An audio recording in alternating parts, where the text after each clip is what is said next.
আপনি এখনই ভাই সতর্ক হন, দয়া করে ভাই। ইহকাল পরকাল সব শেষ হয়ে যাবে।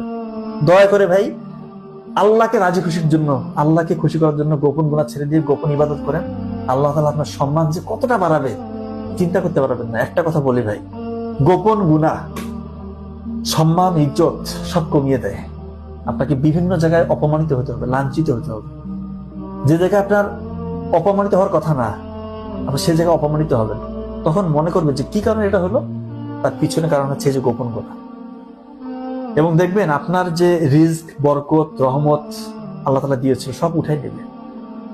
এবং এমন ভয়ঙ্কর রোগ আপনার হতে পারে, আল্লাহ মাফ করুক, এমন ভয়ঙ্কর রোগ যেটা আপনার বংশে কারো হয়নি।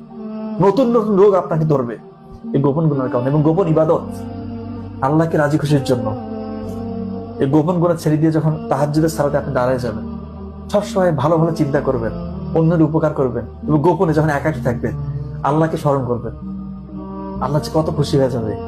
আপনার যে জায়গায় থাকার কথা না সে জায়গায় আল্লাহ আপনাকে দেখবেন যে বসাই দিচ্ছে। আপনি তখন ভাববেন যে আসলে আমি কি এতটা যোগ্য, আজকে আমাকে আল্লাহ এত সম্মান দিল, এই জায়গায় আমি কেন? কারণ আপনি গোপন গুনাহ না করে গোপন ইবাদত করেছেন। আল্লাহ তাআলা খুশি হয়ে গেছে। আল্লাহ তাআলা আপনার ইহকালেও সম্মান দিবে ইনশাআল্লাহ। আল্লাহ চাহে তো পরকালে আপনাকে অনেক গুণ বাড়িয়ে দিবে।